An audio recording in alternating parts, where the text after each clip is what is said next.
और आइए अब युद्ध की व्यापक कवरेज आपको दिखाते हैं। ये जो जंग है वो सुरंगों तक चली गई है। जी हाँ, सुरंगों के अंदर जंग लड़ी जा रही है और हमास के लिए यही कब्रगाह बनता जा रहा है।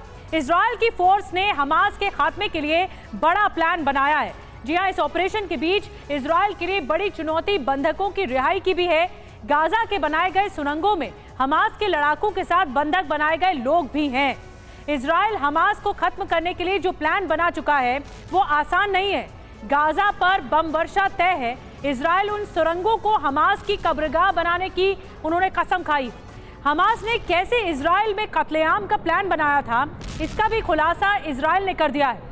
इस बीच ईरान ने भी इजराइल का तनाव बढ़ा दिया है धमकी देकर।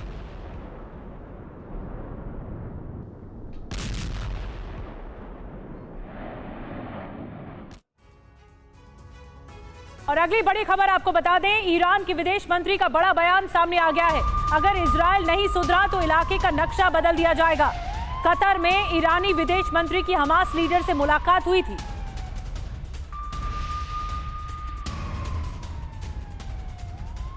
तो ईरान इस जंग में कूदता हुआ दिखाई दे रहा है। कूटनीतिक स्तर पर जो ये मुलाकात हुई वो बहुत कुछ कहती है कि सीधा सीधा ईरान ने समर्थन दे दिया है हमास को।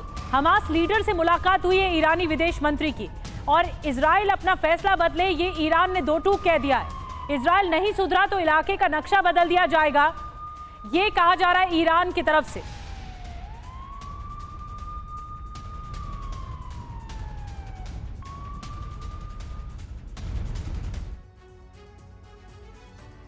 तो आपको बता दें कि इजराइल के खिलाफ जो ईरान का मिशन है वो क्या है। अब हम आपको ये बताते हैं कैसे ईरान कूद गया इस जंग में। इजराइल के खिलाफ नए मोर्चे की योजना, सीरिया में सामरिक हथियार भेजने की खबर भी सामने आई।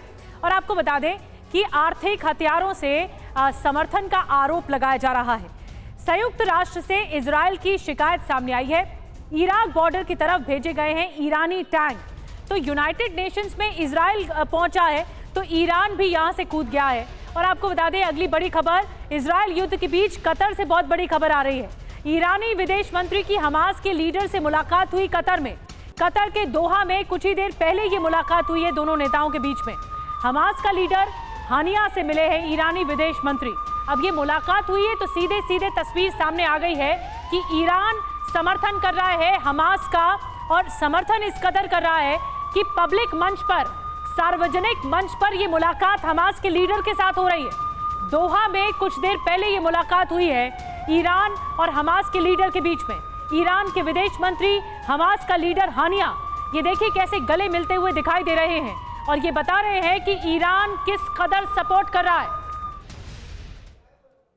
और आइए अब ईरान के विदेश मंत्री के हमास के लीडर से हो रही मीटिंग के जो संकेत हैं उसे समझने की कोशिश करते हैं कि ये संकेत क्या कुछ कह रहे हैं। बिग वॉल के जरिए बड़ी डिटेल्स आप तक पहुंचाते हैं कि मुलाकात क्या कहती है। और ये जो मुलाकात हुई है फिर हम एक्सपर्ट से समझने की कोशिश करेंगे कि इसके मायने क्या हैं, इसका असर कहां तक पड़ सकता है। खबर यह है कि हमास के नेता से ईरानी विदेश मंत्री की मुलाकात हुई है। अब चौंकाने वाली बात क्या है? चौंकाने वाली बात यह है कि फिलिस्तीनियों को कई देशों का समर्थन मिल रहा है। फिलिस्तीन समर्थक भी अब तक हमास तक जो है वो विश्वास कर रहे हैं। एक और बड़ी खबर है, हम और डिटेल में आपको जानकारी देंगे। बड़ी खबर यह है कि जो किबुत्ज का नरसंहार हुआ था इसको लेकर बड़ा खुलासा हुआ है। हमास लड़ाका को ऊपर से निर्देश दिया गया था, ऊपर से आदेश दिया गया था, बड़े स्तर पर हत्या का आदेश दिया गया था। ज्यादा लोगों को बंधक बनाने की योजना बनाई गई थी। ये हमास का प्लान है जो डिकोड कर चुका है इजराइल।